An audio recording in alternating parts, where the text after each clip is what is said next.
Hello.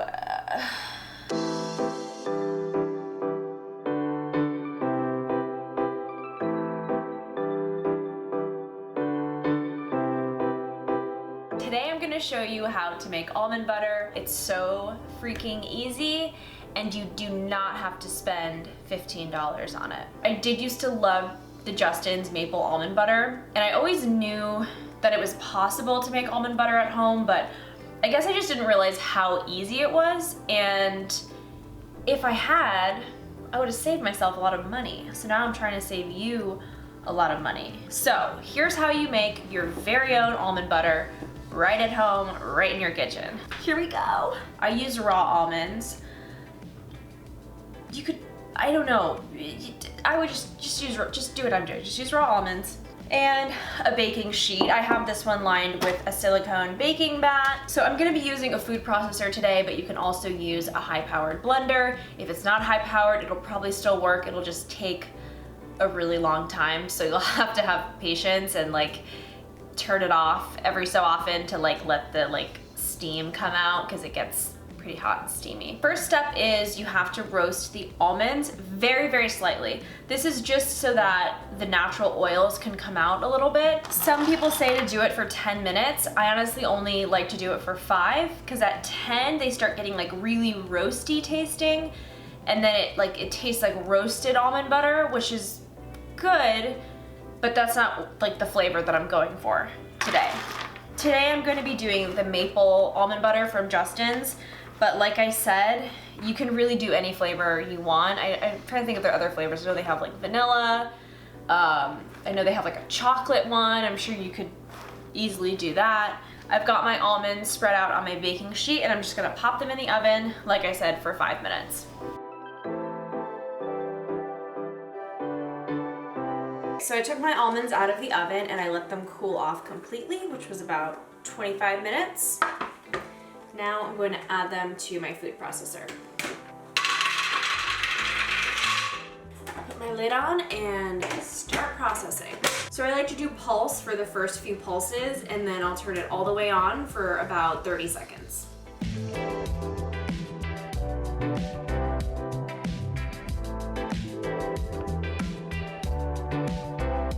Every so often you're going to notice that some of the almond dust kind of starts building up on the sides, so that's when you are going to take a spatula and just scrape the sides down. So at this point, it's totally powdery. That's totally okay. It's gonna get buttery, don't worry.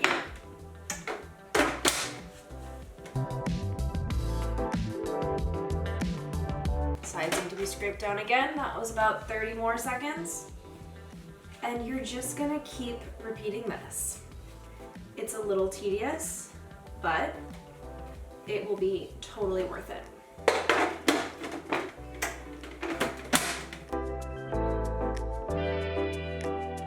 Actually, the closer it gets toward being a butter, the side buildup kind of gets more intense because it's sticking more, so it builds up on the side in a more firm way than just a dust.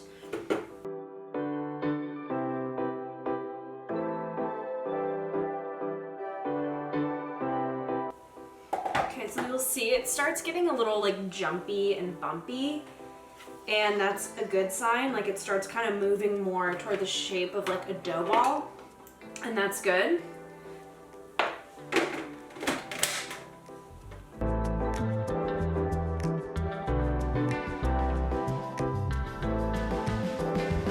Okay, so now it's at the point where it pretty much just looks like a straight up dough ball going around. So it could actually be still blended a little bit more to get the creamy almond buttery consistency. But right now is when I'm going to add in my ingredients. So I'm gonna do a little bit of the pink Himalayan salt.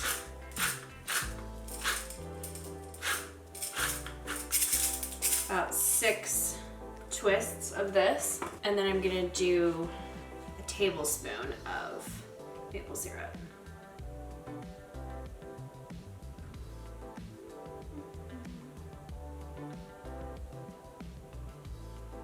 So the maple syrup is obviously going to give it that nice maple flavor.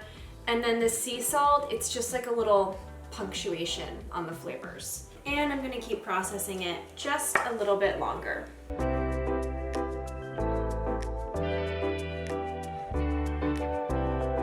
You will probably notice that at some times it gets a little smoky. Like when you take the lid off, smoke will come out. Just creates a lot of heat, and don't be alarmed by that.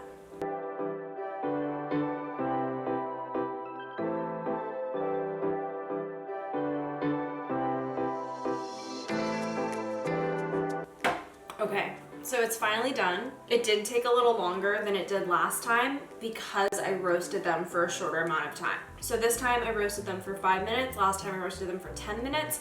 I didn't want that roasted flavor as much this time. And the trade-off there is that the oils don't then get released in the beginning, and so it takes a lot longer in the blender. So if you want time saver, roast them for longer, but no more than 10 minutes. If you don't want it to have that roasted taste, go for shorter. Just know it's gonna take longer in the blender.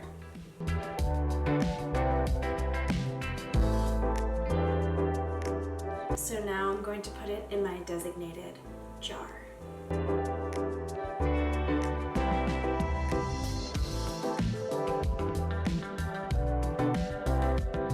Okay, so here we have it, our jar of maple almond butter.